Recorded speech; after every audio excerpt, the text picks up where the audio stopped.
Hi there. My name is Dimitri Nasrallah, and I'm the editor at Esplanade Books, which is a fiction imprint of Véhicule Press. Tonight, we are celebrating the launch of Tawhida Tanya Evanson's debut novel, Book of Wings, which is published by Esplanade. We couldn't be prouder of her for getting to this point. This book has been in the makings for almost 2 decades. Before we get started, I would just like to acknowledge on behalf of the press that we are publishing from Tiohtià:ke, the Mohawk name for a historic place for gathering and trade for many First Nations. It is unceded traditional indigenous territory on which there have now been non-indigenous settlers for more than 375 years. As writers, publishers, and booksellers, we know we cannot rewrite history, but we can be a part of a concerted effort to contribute to reconciliation between indigenous peoples and settlers. We have a special role to play in the process. I'd also like to take this occasion to thank our launch partner, Librairie Drawn and Quarterly, one of our favorite bookstores in the city, if not the country. You can buy Book of Wings online at D&Q's web store. They offer curbside pickup in Montreal and can ship books Canada-wide. And you can find the purchase link in the comments section of this event, so you can go there at any time you like throughout the next hour. And now, for those of you who would like to ask questions, we will be taking them near the end. We ask that you type your questions in the comments section at any time during the event. And by doing so, you put yourself in the running to win a copy of the book. So feel free to ask as many questions as you like. Hopefully that book ends up in your hands. Without further ado, Tawhida Tanya Evanson is a poet, a performer, a producer, as well as a program director of spoken word at the Banff Center. Book of Wings is her debut novel. She will be in conversation with Kai Kello, who is a poet, a musician, as well as a fiction writer. In 2019, he won the Griffin Prize for his collection, his poetry collection, Magnetic Equator. In 2020, Dominoes at the Crossroads, an Esplanade title itself, was named the best book of the year by the Quill and Choir, Globe and Mail, and others. He is winner of the QWF Hugh MacLennan Prize for fiction and was longlisted for the Giller Prize as well. So without further ado, Tawhida Tanya Evanson and Kai Kello.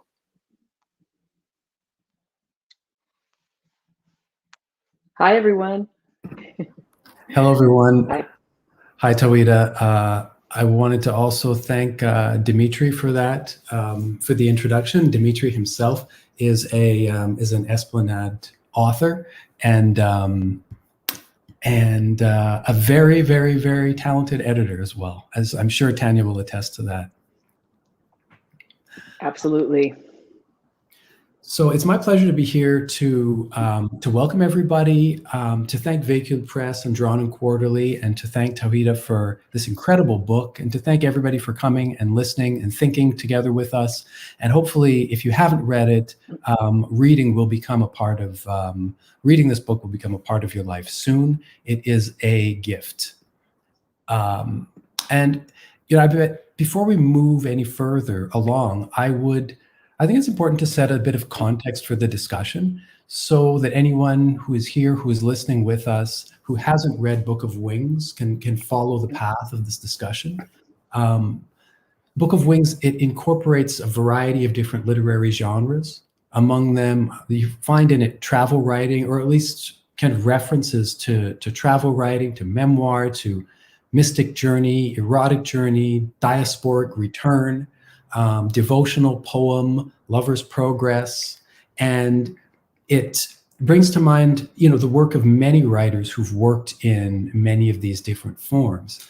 And at some point later, we may talk about influences, time permitting, because there's so much that I would like to ask you. But before we go any further, can you give us a sort of synopsis or explain how the story moves? Thank you for that introduction, first of all, Kai. Eloquent as always. So this is a book, I would say it's a Sufi love story across 3 continents. It follows the story of Maya, the main character, who's only named later in the book. She is, traveling, wandering, backpacking with her partner through the States, through Mexico, through the Caribbean, and they end up in Paris, where he leaves her. And in her shock and awe, in her shock and madness, and her perhaps unwillingness to return home with her tail between her legs, she keeps traveling. She goes further, and the African continent is right beside her. So there's nowhere else to go. That is the place to go. And the experiences and the meetings that she has there open up new doors inside her that she didn't know were there, and allow her to kind of deal with her breakup, her broken heart, or her broken ego. Okay. That's the story.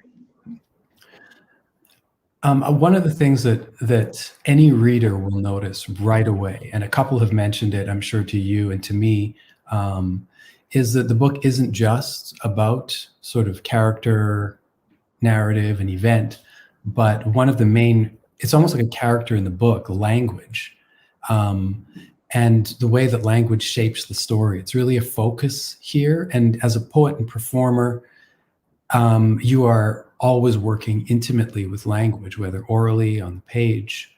And so I would love to give the audience an idea of how the language works and how it creates a unique narrative rhythm, counter rhythm, narrative voice. So would you bless us with a reading? Would love to. Before I start the reading, also, I'd love to read the quote at the beginning by Mevlana Jalaluddin Rumi, who's a big influence on many aspects of this book and of my life now. I died from inanimate and became animate. I died from animate and became animal. I died from animality and became human. Why should I be afraid? When have I ever become less by dying? This is Mevlana Jalaluddin Rumi from the Mathnawi.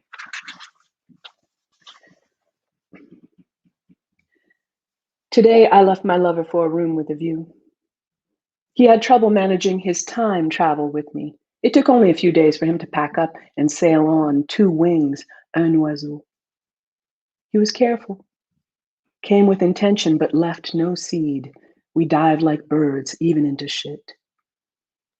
Outside the window, pigeons picked at invisible morsels on Rue Saint-Jacques. Invasion took flight, overcast sky that morning in the Latin Quarter. I took unsettled steps down the steep, winding velvet staircase at l'Hôtel de Médicis without ever looking back. How could I? My heart lay burst on the horizon, a red ocean hemorrhage. It was Paris in the springtime. Did he think I would remain under such conditions? On our final night, I chose to sleep on the wooden floor of our dusty room, waiting for daylight, waiting for the descent into hell. I listened for Guan or House of Voices to come save me, prayers of redemption, otherworldly African women to chant around my tomb, and all I got were the heated moans of a woman making love in the nearby room. My vulva pulsed. I touched myself when Shams went out that morning before the flood. I hadn't finished by the time he returned and resented him for it. In his outstretched hands, a bouquet of roses, the color of cowardice. As if this would lift my spirits beyond our departures. In a blunt second, Shams had aged a decade. Barely 29, with wrinkles on the forehead now pronounced, a furrowed brow of doubt, the face of a guilt complex. There was no concealing a human being in supplication for simply falling out of love. Who knows how the heart moves until it stops moving toward you? I did not see it coming. What do you do when the object of your love disappears in plain sight? Love lifts and is itself a veil, said a voice from the other side of the story. This is the difference between rose-colored and a hit of direct sun. Shams left for a moment to use the bathroom in the hall, and I finished myself outside of him, quick, deep, for the first time without him in over a year, my own unfamiliar finger between the legs. In the end, I left the room because so little of him was still in it.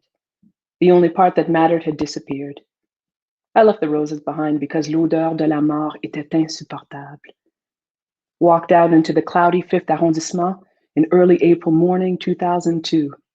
There are 3 versions of this story: mine, his, and the truth.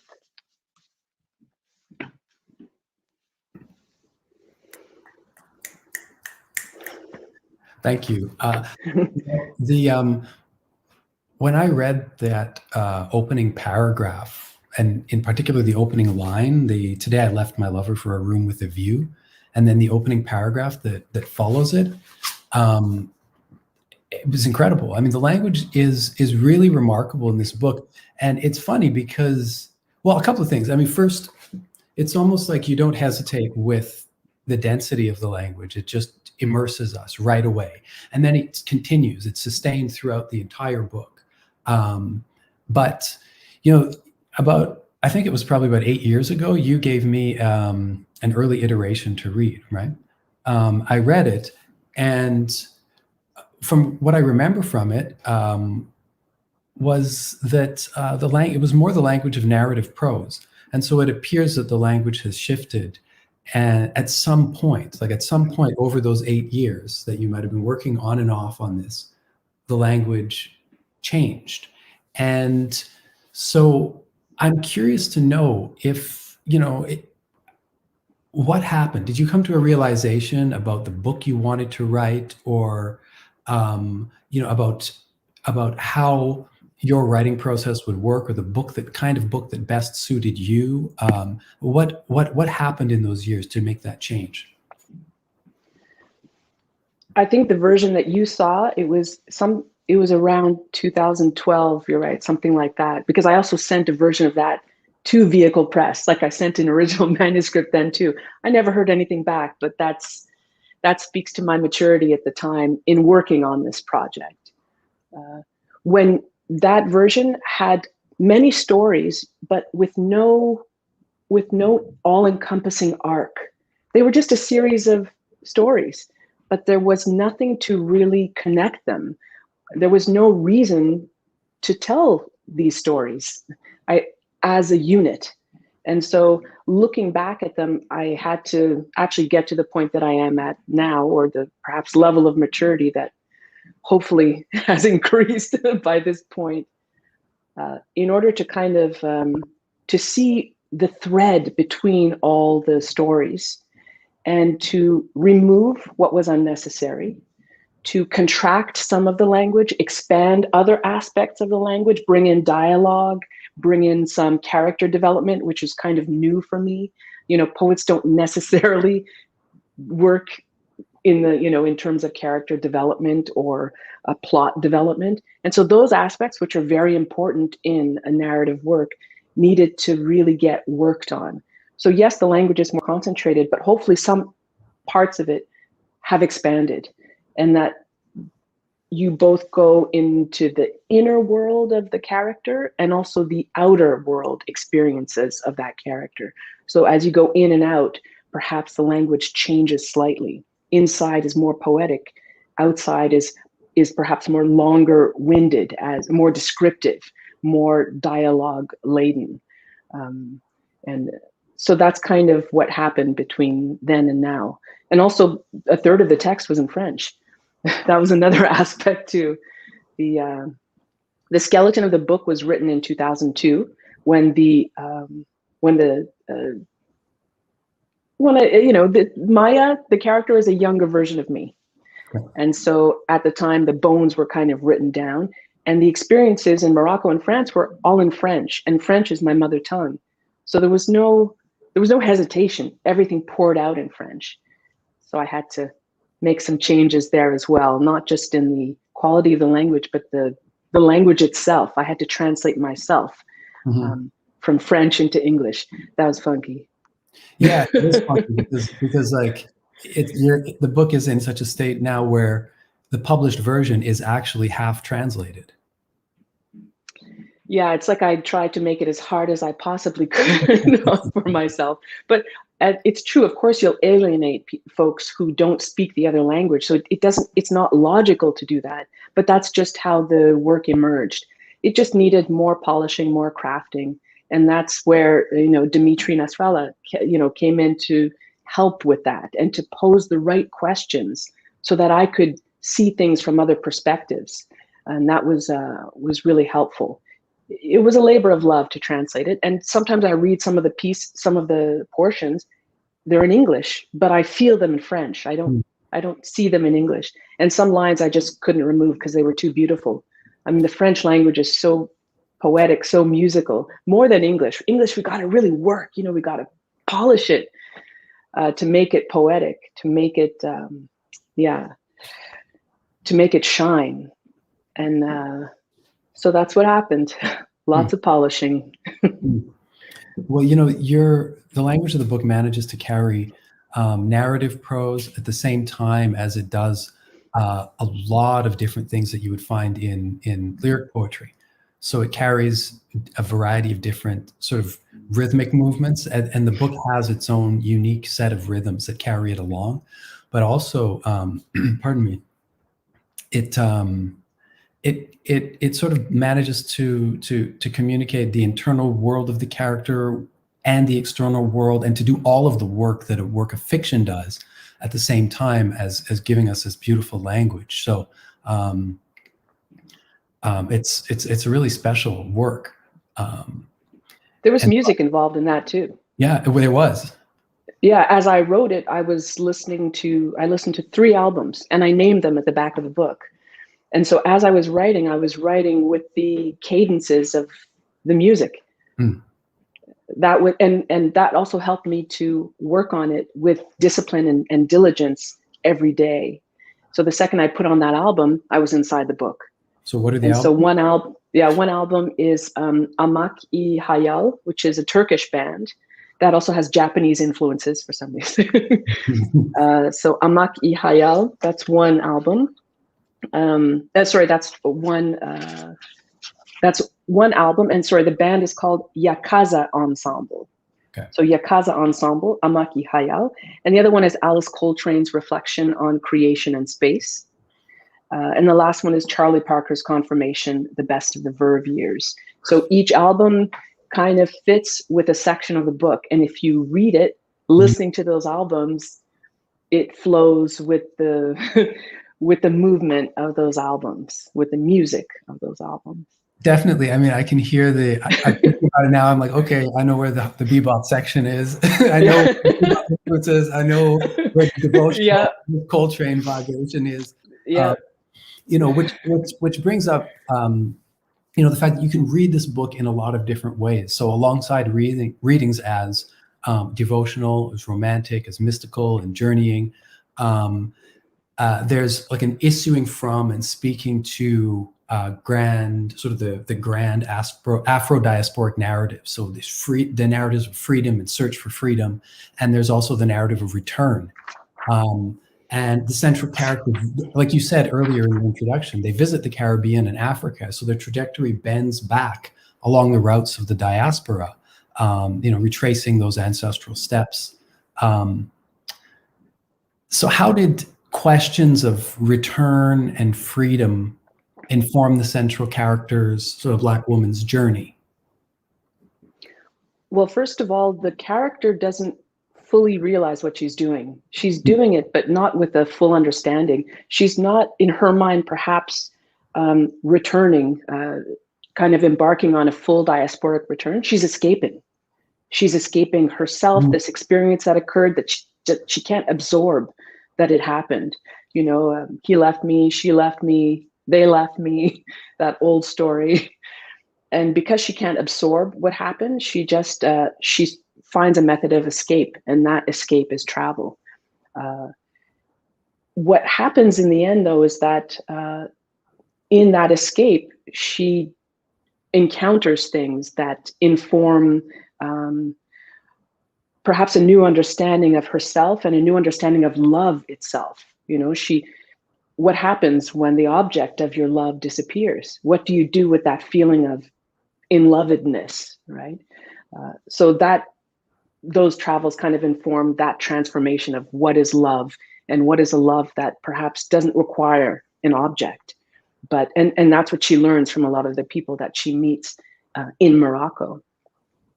I don't think I would have been able to write this book if I hadn't gone back with strong intention to the continent in the last few years. So I've been, to South Africa and to Kenya and Ghana and Nigeria, and I did that with very specific intention, and the intention to be of service and to work, to be as an artist that is like, hi, I'm a griot from Canada.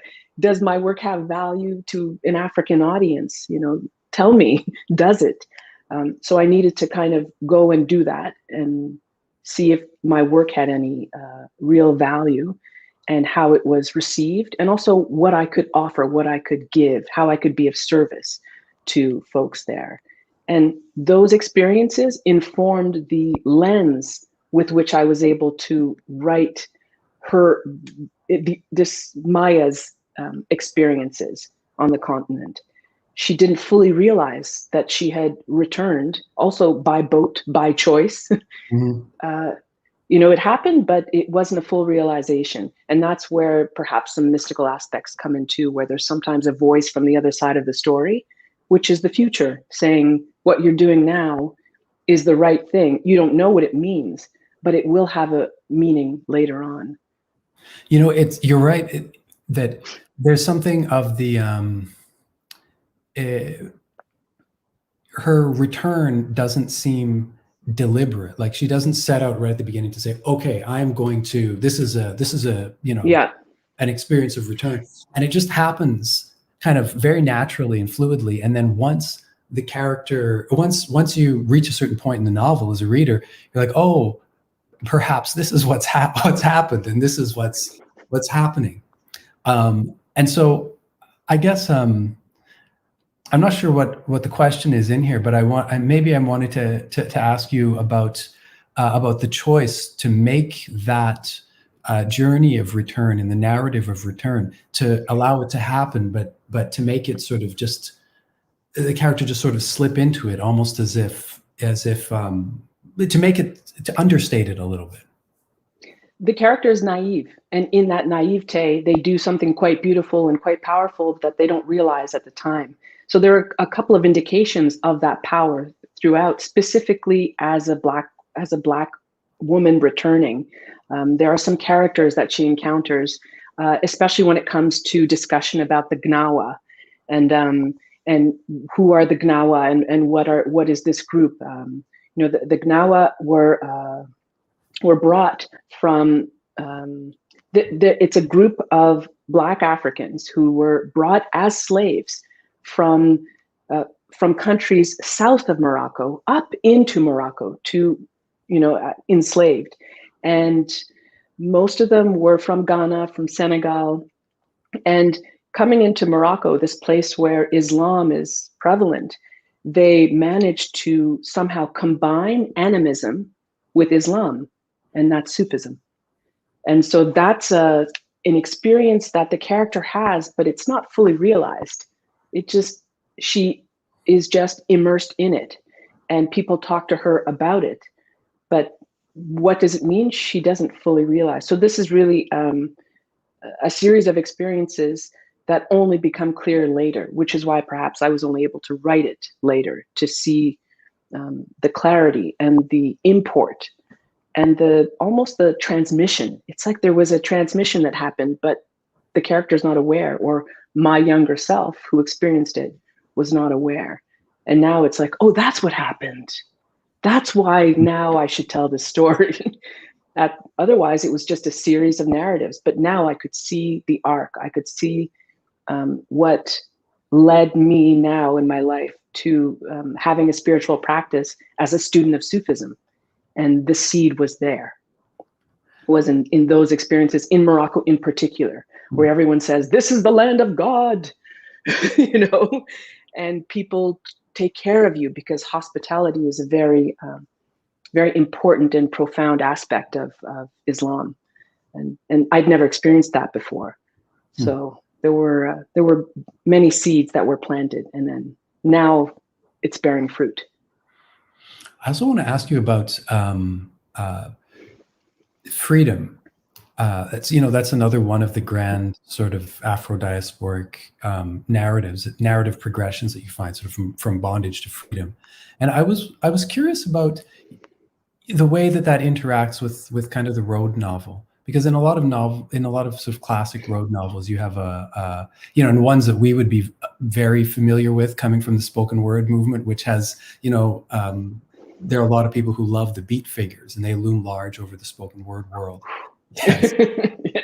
So, I mean, it's very different when you have a young woman, a young Black woman at the forefront of a road narrative in a way, as opposed to, young guys who are out there just discovering and wilding in a sense. Does that make it different for you as you were writing? Did that sort of sense of this young woman exploring her freedom, following the path, the direction that love told her to go? What did that say to you as a writer about freedom? I think the character was not afraid to take risks, regardless of whether or not those risks had been calculated before or researched or checked out. There was just this desire to explore this fantastic planet, to seek knowledge, to interact with different cultures. And in fact, it was the further out you go, the further in you go. And that's in the end what happened. But because she's a woman traveling alone, most of her interactions are with men, especially in Morocco. And this was 20 years ago, perhaps things have changed now.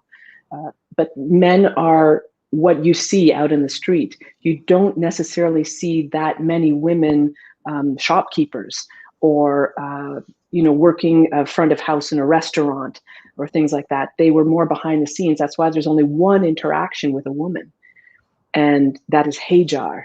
And it's very important. That interaction was really important. And even the name Hajar, as anyone who has knowledge of any of the Abrahamic religions, Hajar was the wife of Abraham, and in essence, the mother of all religions of the book. So, and she was Egyptian, she was Nubian. So that is there too. The character is traveling, meeting men. Some of them are remarkable, some of them, perplexing, difficult. And this one woman who is the mother of us all is also in the meetings, but only one woman, otherwise all men. So that's a big aspect of being a woman traveling alone, is that men are going to approach you. But many of them also took care and I felt like family, and the character is taken care of like a member of the family very often in a very easy and natural way. And that has to do also with the color of skin and with language, because I spoke French most of the time. I spoke Spanish in the north, or the character actually spoke Spanish in the north of Morocco, and then the rest of the area is in French. So all the experiences were in French. So having that language, your interactions with people are like, it's not English. English is not the way to interact in that place. I wouldn't have had the same experiences if I weren't arriving as someone who spoke French, who was, I'm a biracial woman. I'm Black, but because I'm light skinned and I look very much Maghrebi or Arabic or Imazigan, Berber, I was just welcomed. And those aspects create a different storyline, a different narrative. Yeah, I mean, I guess in some parts of the world, your skin can be a passport in a way. Your skin color can allow you a relative ease of passage. Goes both ways. Both ways, depending on where you are. Yeah. But this place, especially because the character is so naive, it was a blessing because it allowed a certain ease that perhaps others wouldn't have experienced. And it allowed a deeper transformation of what was happening, meeting all of these people over and over who had the same names. You know, everything in the book happens twice, and that's also part of it. It's kind of this concept that the future is at the periphery of your vision, but if you miss it the first time, you'll miss it the second time. I have a question for you. To go back to the before we get to the future, I'd like to just go back to the French, because okay, if a lot of this experience that the work is drawn, that the work touches upon, that the work references, originally happened in French, then and you had originally written a significant portion, about half the book or a third of the book, in French. You know, the decision to remove the French work, do you feel that either diminished or expanded the work overall? And how would you have felt if this had been entirely in French? Well, first of all, I would love to see it all in French, but I would say that in answer to your question, both. It started with, wow, you mean I have to translate all of this text into English, but it's going to lose so much of its nuance. And so at first I was kind of resistant. I didn't really want to do that, but it didn't make sense to have a book that's half in English, half in French, that's not translated. It means it's only available to bilingual speakers. That's just not logical. You know, I mean, you're absolutely going to alienate anyone outside of Montreal. Like, it's only for Montreal readers. That doesn't doesn't make sense. So as an act of love, it just flowed. You're like, no, this is what has to be done so that this story, which in the end is supposed to be shared now, can reach more people, and more people perhaps could be inspired by it or see themselves in it, or if they get one line from it that feeds them, I did my job. Yeah, I guess there's an act of sacrifice in love there. Yeah, I mean, I still have that French text. It's hiding in the machine. It's hiding in the computer. But I'm just, you know, it's still an awesome experience to have your book published. And if it requires that kind of sacrifice, which is not in fact a sacrifice, it's just a change. So, you know, I'm flexible. I'm alive. I'll be stiff when I'm dead. So I changed. Yeah. Yeah. I mean, I would have loved to read it in both languages and to have had that, to have experienced that movement. But I do agree. I mean, it would have, I guess, limited who had access to it, you know. And I know that because you're a performer and you've traveled so much, and you've worked in so many different contexts with musicians, as a dancer, I'm sure that there's so many people in different places who are really curious about what you've written and how it reads. I wonder what they'll say. And I wonder what they'll say. Yeah. No, I'm sorry. Go on. Did you find yourself? Sorry, you're okay. Good. There's a slight freezing. You know, there's the online jumpiness. Okay, it's smoothed out now. But did you find yourself, as you were writing at all, at any point thinking about? I mean, you've been an artist for a long time, right? And you've traveled a lot, and you've worked in different forms. You've met a lot of people. You've mentored people. You've curated events. You've supported people through your work at the Banff Center. New and emerging artists. You've put out 4 albums. So, you know, when you're known in a certain way for a certain kind of artistic practice, I think people are going to be very, very curious when you make a move toward another, in another direction, another formal direction. So, and to write a novel is such an ambitious and it's an ambitious thing to do. Did you consider at any point while you were writing, did that filter into your thinking about your work, how people would receive it and how they would think about it, and I guess did that hold any sway over the way you were writing? Unfortunately, it did not. And I think that's something that I should pay attention to more in the future. But the writing is for its own sake. It's not, I'm just trying to get out of the way to let it be itself and exist separate from me. Or not separate, but just something that passed through, something that was transmitted. So that interests me more than writing for a specific audience. I don't write for a specific audience. I write out of love for the human being and out of the exploration of the human condition and the human being, which is what we generally do as artists. And stories do that very well, you know, explore the human condition. I mean, what book does not do that? Basically, every book does that. So that interests me more than anything. I think if I had thought, oh, this book is for this group or this group, that would have limited the transmission, the vastness of the transmission and how things came through. I would have said, oh, I can't use that swear word because what will that group think? Or oh, I can't.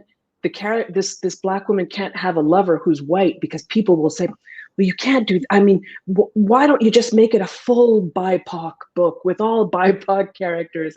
So that's not how it happened. In the end, the character interacts with all kinds of human beings, adults, children, different genders, people of all colors, and takes all of them with her. And that concept of unity is also what I hope that people could take away from it, is that there's no other. You said something really, well, a bunch of interesting things, but there's one that sticks out that you said you had to, as you were writing, you had to get out of the way. You know, and I guess, how do you get out of the way when you're writing in first person? And what exactly do you mean by having to get out of the way? Because I know I have my own personal definition of getting out of the way when I'm working on something, right? So what can you be more, I guess, specific about getting out of the way? And then how does one get out of the way when one is writing in first person? Well, that comes back to when you had when I had given you this manuscript 10 years ago, and it was a series of stories that didn't all necessarily create an arc. And so a lot of those stories had to disappear, and they are somewhere else. Perhaps they'll be used elsewhere, perhaps not. That's okay. But even though perhaps there were some great stories in there, I had to remove them so that the story that was meant to be Book of Wings could be told. And that means editing. That means taking things out that you might like French, like pieces that are written in French, in order for the story to find a home in the hearts of other people who read it. And yeah. Does that make sense? Exact kind of. I mean, yeah, it's a bit esoteric to say get out of the way. It means like tame your ego. Don't let your ego write it. You know, Be empty. Let the whole universe write it, and just be that method, that medium for something, for an idea of love and of exploration of humanity to be written, as opposed to what you want to say. Oh, I want to say that story and that story. Oh, what about the story about my father and the chickens? And well, that's not in there because it didn't add to the narrative. So that's more what it was about. Yeah. Yeah, I understand. Working on my ego. Yeah. You have to. It's also, you know, not allowing yourself to get too attached to kinds of things that you might think are like important or clever, or, you know, oh yeah, man, this is brilliant, I got to keep this. And then, you know, if it doesn't, oh, I look so good in this piece. Yeah. It's like letting yourself be vulnerable, you know, which is letting the human being see itself in its vulnerabilities, in its failings, but also even in failure, there's light. Mm-hmm. Mm-hmm. But you have to show the failure. Yeah, and you have to. I guess well, you know, writing the book that you've written, I would classify it as probably a very risky thing to do, just because it blends so many different genres and the language is so special. And when you read it, you know, the language is really worked over carefully. You can tell that a lot of time has been spent on it so that it really sings. And but I'm wondering too about that sense of risk. Was there a sense of risk? I mean, there's a sense of risk for the character, the central character, traveling around the world alone. And did that same sense of risk, did you feel that you had to, in a way, enact that as a writer, that you had to duplicate that your practice had to be right on that edge in order to realize the book? Don't we always have to do that, though? If art is not, if we're not taking risks, what's the point? I mean, I always think of when I go to a concert, a really good concert is when I disappear and everything is one thing. Or the artist on the stage almost comes so close to death without dying before us, in front of us. And we somehow can get a taste of what that is, to be close to death without dying. And that is what I think art can take us to that place, whether it's a book and a writer who is vulnerable, or an artist on stage, like the singer Pink. She was doing concerts hanging off the side of a building, like up in the air, doing like aerial acrobatics while she was singing on her mic. That's an artist getting as close to death as you could imagine. And we want that. Because otherwise it's really difficult to contemplate death on your own. Art or spiritual practices and religious practices are really useful in those explorations. Now I see also the Charlie Parker references, because some Charlie Parker passages are right on the edge. They're death-defying in a way. They're beautiful that way. I'm wondering if at this point we can pause right on the threshold of the afterlife, and we can invite Dimitri to come chat a bit with us, because I also had a question for Dimitri. Because hi Dimitri. Hello. We've both worked with you as writers, and you as our editor. And so I had a question for you about, if you could shed some light on what the editorial process was like with this book, with Book of Wings. So when you're presented with a book like this, so one that exists at the intersection of a variety of different genres, how does it challenge you as an editor? And how did this work challenge your ideas of what a novel can be? Well, I mean, I guess to begin with, I never really start with a prescriptive notion of what a novel should be. I look at the work and I let the work try to tell me what it wants to become. And you're right that this book is an intersection of a number of new ideas, contemporary forms coming together. But within that all, I saw this very old book at the same time. In the end, this is a story of a perceived fall from grace, in which a protagonist goes on a journey in which she meets many teachers, and along the way arrives at a newfound form of devotion. And that's the oldest story there is. So for me, it felt no matter what else was going on with the book, that element had to be clarified, because the special thing about this book is its relation to spirituality. And that narrative for me was what connected it to the spiritual realm. So that had to be enhanced. Tawhida's work is always so specific and evocative in its use of language. And so a lot of the work, and I think Tawhida will agree with me here, went into unpacking what was underneath the poetry and bringing out the potentials of geography, of character, of setting time and place in order to really give a context to this poetry and to this voyage towards spirituality. And in the end, I think that's where this book ended up. And kudos to Tawhida for putting in almost a year's worth of work to get it there. I believe you handed it to me and it was almost 40% shorter than where it ended up. Never mind the bilingualism. You wrote practically a whole other book on top of this in the last stretch to get it there. I like to make things easy for myself.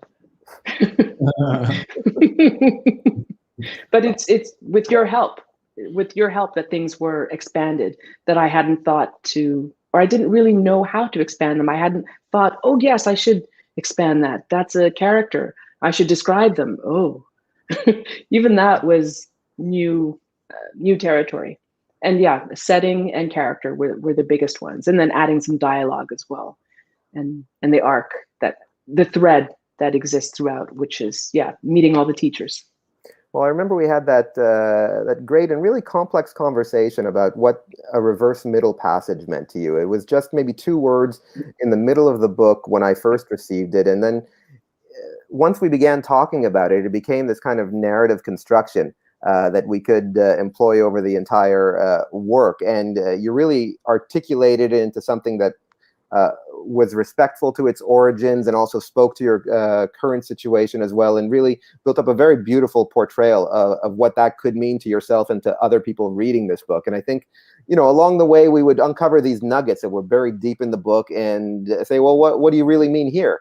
And what could it mean if we were to just play with that a little bit more and just articulate those things in a particular way? And you know, we arrived at a pretty interesting place just by asking those questions. I mean, speaking of thanks for those questions. I believe the audience has a number of questions for you, Tawhida, and maybe for you, Kai, as well, too. Perhaps we can go to those questions. I believe they'll start popping up on the screen. We have at least 5. Okay, the first question is from Susan Glickman, who's asking, with the distance you have now from the initial impulse to prose in 2002, is Maya an independent character who took her own course and surprised you with her independence, or does she still follow your path?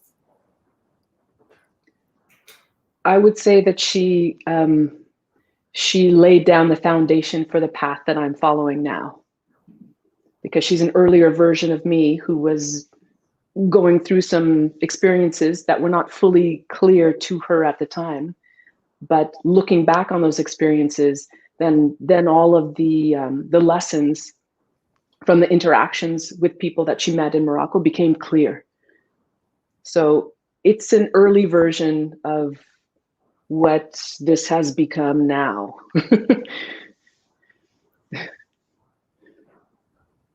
I believe we have another question in the wings.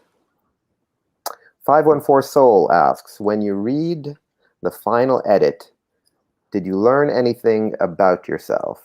Anything surprising? Many things were revealed in looking at the book from the perspective of the character who was living it at the time, and also from the writer who is writing it now, who is a later version of that person. So yes, many things were revealed, and the main thing that was revealed was what is love, and what do you do when you fall in love and the person that you are in love with disappears? What do you do with that feeling, with that in-lovedness? Well, you can try and squash it and you'll get really depressed for months or years. But the opposite is also an answer.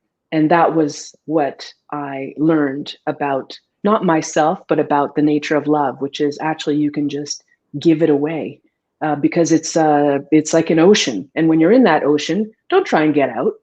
So go deeper, go further out into it, keep swimming, and it will uphold you and it will allow you to fly.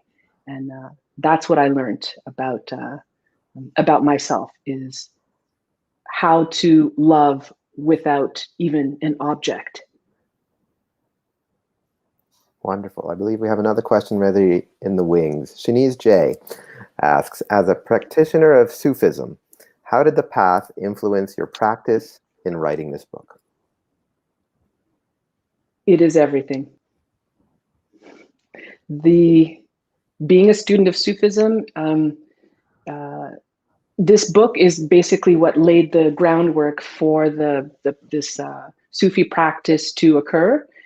After the character, this early version of me, returns from Morocco to Canada, within 4 months, I had become initiated. I was initiated into a Sufi order and became a whirling dervish within 4 months of returning from this trip. So and then things have kind of moved on from there. And I continue to be a student of Sufism, which is a practice that has some private and some public aspects. Most of them are private, but some aspects like Sufi whirling is public. And so this book is like an origin story. It's like how I came to tasawwuf, how I came to Sufism. This is how it happened. You don't choose it. It's a verdict, like poetry. It just kind of comes down. That's where you're going. And you just go. Do you know that Leonard Cohen quote, poetry is a verdict, not an occupation? Well, I would say the same is true of this, being a student of Sufism or being a student of any kind of spiritual path. When you get there, when you're exposed to it, you might not know what it is at the beginning, and you kind of have to go have perhaps a small death, or get close to death and have a bit of a rebirth in order for the path to make sense. And that's what this book is. It's that small death and then that rebirth, which allowed the practice to be real. I believe we have, here's a big question. It's covering all our bases. Rachel McCrum asks, I'm fascinated by how long this book has been developing, maturing, moving with you between languages, following it through countries, evolving faith and spirituality. Did the writing of the ending of the novel have to wait until you had finished your own journey, or did you know all along how it would end? Not looking for spoilers, though, and huge congratulations, Tanya. It sounds so huge and magnificent, and I am excited to read and talk about it. X happy face, parentheses. Wow, what a lovely question. I would say the ending was written and did not change.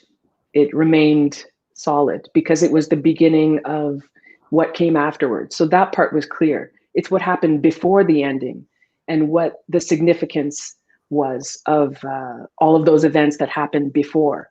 That's what had to be explored in the book and had to be clarified even for myself. What did it mean to meet all these people? And what did it mean that they had the names that they had? What did it mean to meet people named Ali over and over, to meet Muhammad over and over, to meet Hussein, Hassan? These are all names that are very precious for Muslim people, for students of Sufism as well. And so, but I didn't realize that at the time, what it meant to meet all of these people and what they had to teach and what I had to learn.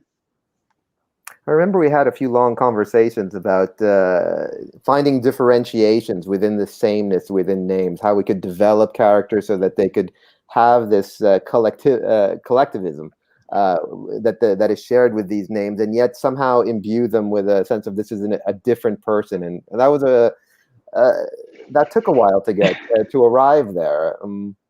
I think it was part of the final stretch of this journey for you. Absolutely. And in the end, it was looking at things twice and having things happen twice so that if you miss it the first time, like I mentioned before, you'll catch it the second time. So if you have to meet someone named Ali, you'll meet them once, and that may perhaps have an impression on you that you might not fully comprehend. Well, you know what? You're going to meet Ali again, and then you're going to get the full energy of that person and the meaning of Ali, especially within Islam, because this is a very powerful figure, the way, for example, Jesus is a powerful figure in Christianity. And so everything had to happen twice for it to hit home. As we know, when we practice things, we have to do it more than once for it to stick. And that's what this character went through, meeting people over and over so that their lessons would stick. I believe we have one more question, and it's a short one. Meganim Savlov asks, here's my question. Does this journey have a destination? I know Meg Eminet very well. Thank you for that question, Eminetim. Ashk is the destination, and ashk is a word that doesn't exist in English. It's ashk, eshk, ishk, a word that is Arabic or Persian or Turkish, depending where you're from. There's a different pronunciation, and it's you know, we can say, for example, like Kai, I love that mask that's behind you. And that's one way of using the word love for an object. But ashk is love, unconditional love, ecstatic love, terrible love, the love that makes you commit crimes of passion, the love that Mother Teresa had for all those that she cared for. It's something that, it's not a word that we have in English. We try to describe it and we write books and books, book of wings about it, but we don't quite always get there. And so the destination is that, ashk. It's an ocean, and it's vast, and it's never ending, and I'm very glad to be in it. Tawhida and Kai, it's been so enthralling listening to you two have this conversation about art, about friendship, about transcendence, about spirituality. Thank you so much for sharing this hour with us and helping us put this book of wings out into the world. It really is its own creation out there now, and we are all in service of it. Thank you again, of course, to Librairie Drawn and Quarterly for being our partner, always being so supportive to not only Véhicule Press, to Tawhida, to Kai, but also the overall Montreal community. You make this city a better place. A reminder that D&Q is happy to sell you this book at any time you like, and you can follow the link to that page over in the comments section. I believe we have a winner upcoming for a copy of the book from those who asked the questions. The big wheels are turning at Véhicule headquarters, and the winner of the giveaway is 514 Soul. So 514 Soul, your job now is to email marketing@vehiculepress.com to claim your prize. So there you go. Thank you all again for this evening, this discussion.